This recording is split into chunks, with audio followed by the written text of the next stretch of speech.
What's up, guys? We're gonna Brobeatztv. Today I'm gonna show you guys how to extract your chords from your top melody or just your singular melody that you place down. So here I just made one real simple, so I'll play it first.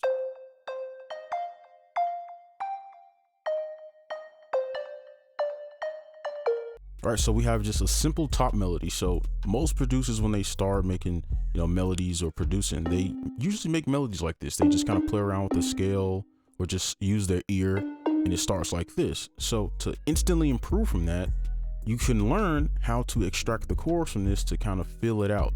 So I'm gonna show you a trick that you can use real quick. So if we take this C, let's copy it, and we're gonna pull it down. So right now I'm showing you the trick. So you take that first note, pull it down an octave. So pull it down 1 octave. Okay, and I'm gonna reset this to green so that we know it's the chords.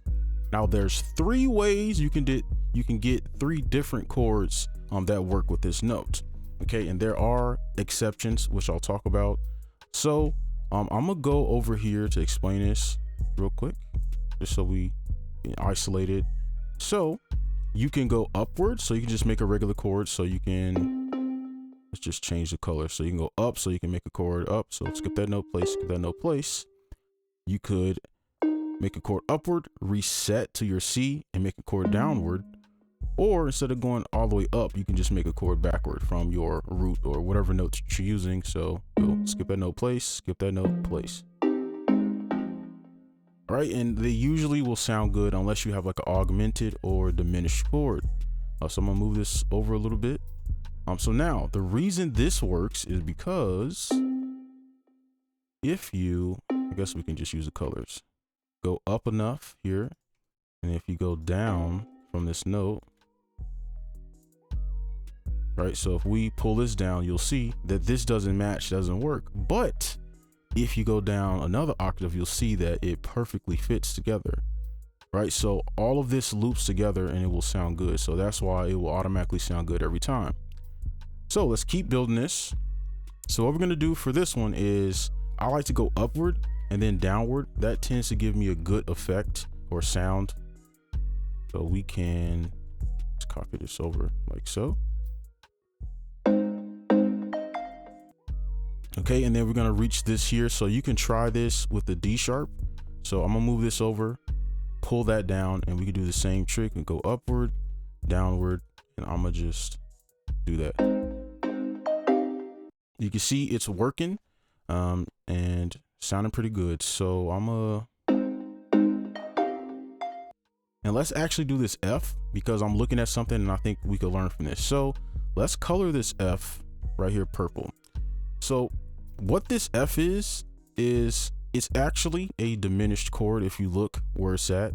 And we know this because it's right between 2 of these half steps, these little tension areas. So how do I know that? Is because if you take this F and you make a chord upward, make a chord downward, we get a diminished. So we could check our work, boom, right? And what this is gonna do is create a lot of tension. So if you wanted to use this note, like to build your chord from here, you got to be careful because what will happen is, oops, your chord progression will start to sound a little bit off. So you got to watch out for that. Okay, so I'm gonna show you a trick real quick on how you can fix this. So usually stuff like this, or just melodies in general, will be within your chord.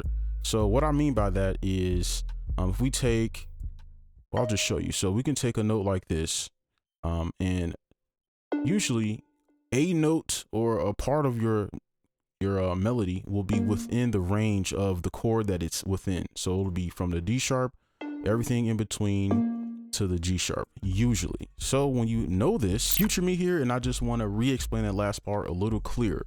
So what I'm trying to say is basically the notes that you have within your top melody. So let's say the C, and we want to like build from this. Usually, and I would say most of the time, this note is either a part of the chord or within the range of the chord. So when I say range, I mean from the highest note and the lowest note of the chord. So that would be from this D sharp all the way to this G sharp, in every single note in between, right? So that would include this note, and this note. So if we pull this C down, you can see it matches the C. So that is what I mean by the note is a part of the chord or within the range. So for example, if we wanted to use a G for that top melody, we could do that and it would usually sound good. Now obviously I gotta remove some of these notes, right? If you want to use a G sharp, right? And obviously that works because it's the same note, but if you want to use notes in between, these will work as well. And I'll just, okay, so that is pretty much what I was trying to explain. What you can do is we could take this F, pull it down, okay? And then we can say, okay, we can go up one or down and then make a chord from that note, right? Boom. And then that is how we can get our chord. Now, I know it's a lot to take in, but that's just a troubleshooting thing. So that's just a way you could get another note, or you could use this note, right? They all work, and I'll prove it right now. Let's just replace this F with this G, with this D,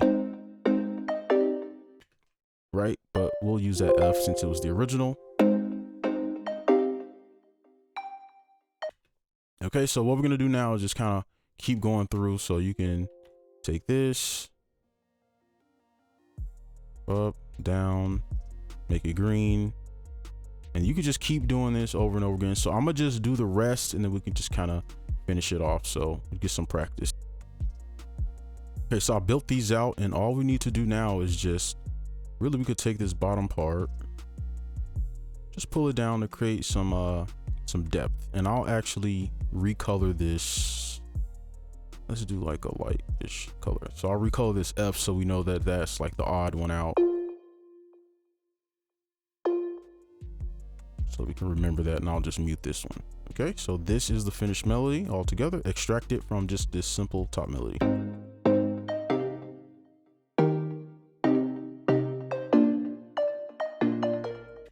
All right, and that's pretty much it. I know I was talking a lot and it was a lot of explaining, but I just want to make sure that you could troubleshoot yourself. But yeah, that's gonna be it for this video. Hopefully you enjoyed. Make sure you like, comment, subscribe if you're new, and I'll see you in the next one.